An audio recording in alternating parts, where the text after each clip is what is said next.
மக்களுக்காக பணியாற்றுகிற Marxist communist கட்சி தன்னுடைய மார்க்சிஸ்ட் கம்யூனிஸ்ட் கட்சி ஆண்டு முழுவதும் செயல்படுவதற்கான நிதியை மக்களிடமிருந்தே சேகரிப்பது என்கிற அணுகுமுறையை நாங்கள் நீண்ட காலமாக கடைபிடித்து வருகிறோம்.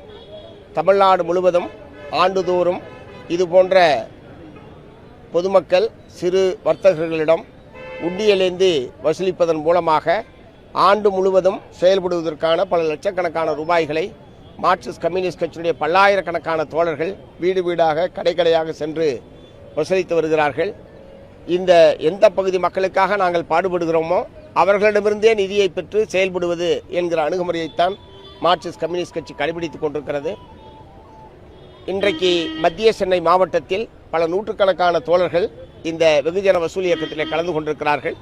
தமிழ்நாடு முழுவதும் அனைத்து மாவட்டங்களிலும் கடந்த ஜனவரி மாதத்திலிருந்து ஜனவரி பிப்ரவரி ஆகிய 2 மாத காலங்கள் இந்த நிதி வசூல் இயக்கம் என்பதை ஆண்டுதோறும் நடத்துவது என்பதை நாங்கள் வாடிக்கையாக வைத்திருக்கிறோம் என்பதை தெரிவித்துக் கொள்கிறேன்.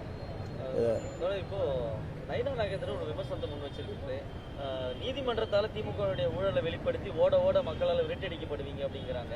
இது மாதிரியான வார்த்தைகள்லாம் களத்தில் எப்படி பிரதிபலிக்க நினைக்கிறீங்க தேர்தல் நேரத்தில்?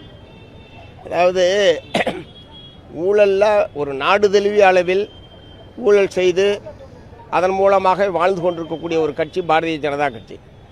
பிஎம் கேர் ஃபண்ட் என்கிற பெயரில் பொதுமக்களிடமிருந்து இந்திய அரசாங்கத்தினுடைய லட்சணையை பயன்படுத்தி வசூலித்த தொகையை அது தன்னுடைய சொந்த பணம், அது கணக்கு வழக்கு கொடுக்க வேண்டிய அவசியமில்லை என்று சொல்லி பகிரங்கமாக ஒரு மிகப்பெரிய நாடு தழுவிய மோசடியை செய்த கட்சியினுடைய தலைவர் தமிழ்நாட்டை பற்றியோ தமிழ்நாட்டில் இருக்கிற நிலைமையை பற்றியோ சொல்வதற்கான அருகதை எதுவும் அவருக்கு இல்லை.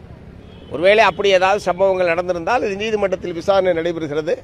நீதிமன்றம் என்ன தீர்ப்பளிக்கிறதோ அதை அவர்கள் சந்திக்கப் போகிறார்கள். இப்போ நீங்க கூட்டணியில் அங்கம் வகிக்கிற காங்கிரஸ் கட்சியில 2 விதமான கருத்து வேறுபாடுகள், கருத்து முரண்கள் இருக்குது. இது எப்படி திமுக எதிர்கொள்ள போது? கூட்டணியில் ஏதேனும் சலசலப்புகள் இருக்கிறதா? காங்கிரஸ் கட்சியில் 2 விதமான கருத்துக்கள் சில வாரங்களாக தொடர்ந்து பிரதிபலித்துக் கொண்டிருக்கிறது. ஆனால் அதையெல்லாம் அது காங்கிரஸ் கட்சியினுடைய அகில இந்திய தலைமையை சமாளிக்கும், அது சரி செய்வார்கள். அதனால் கூட்டணிக்குள்ளே எந்த விதமான பாதிப்பும் வருவதற்கான எந்த விதமான வாய்ப்பும் இல்லை. ஜனநாயக முற்போக்கு கூட்டணி, மதச்சார்பற்ற ஜனநாயக முற்போக்கு கூட்டணி வலுப்பட்டிருக்கிறதே தவிர மற்றவர்கள் எதிர்பார்ப்பதைப் போல பலவீனம் அடைவதற்கான எந்த வாய்ப்பும் இல்லை.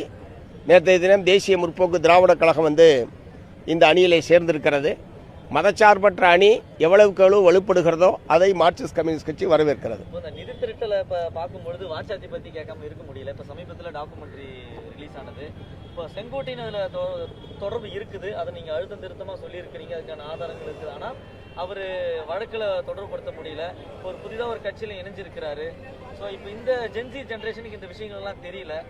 ஸோ இதை எப்படி நீங்கள் அதை பார்க்குறீங்க? ஏன்னா அவர் ஒரு பெரும் தலைவராக சித்தரிக்கப்படுறாரு இந்த சூழலில். இல்லை, அன்றைக்கு அதிமுக ஆளுங்கட்சியாக இருந்தது, அந்த வனத்துறையினுடைய அமைச்சராக அவர் இருந்தார். அந்த வகையில் அந்த அதிமுக ஆட்சி காலத்தில் நடைபெற்ற ஒரு பெரும் கொடுமை அது.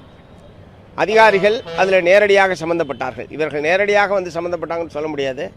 இவருடைய துறை சார்ந்த அதிகாரிகள், காவல்துறை, வனத்துறை, வருவாய்த்துறையை சார்ந்தவர்கள் நேரடியாக அந்த வன்கொடுமையில் ஈடுபட்டார்கள். அவர்கள் அனைவருக்குமே தண்டனையை மார்க்சிஸ்ட் கம்யூனிஸ்ட் கட்சி சொங்கடி இயக்கம் பெற்று தந்திருக்கிறது. அந்த 30 ஆண்டுகளுக்கு மேலாக அந்த வழக்கை நடத்துவதற்கும் இந்த உண்டியல் தான் பயன்பட்டது. பல லட்சக்கணக்கான ரூபாய் மாநிலம் முழுவதும் உண்டியல் மூலமாக வசூலித்துத்தான் அந்த மாபெரும் வழக்கை நடத்தி குற்றவாளிகளுக்கு தண்டனை, பாதிக்கப்பட்ட மக்களுக்கு நீதியை பெற்றுத்தந்தது செங்கோடி இயக்கம் என்பதை நான் பெருமையோடு சொல்ல விரும்புகிறேன்.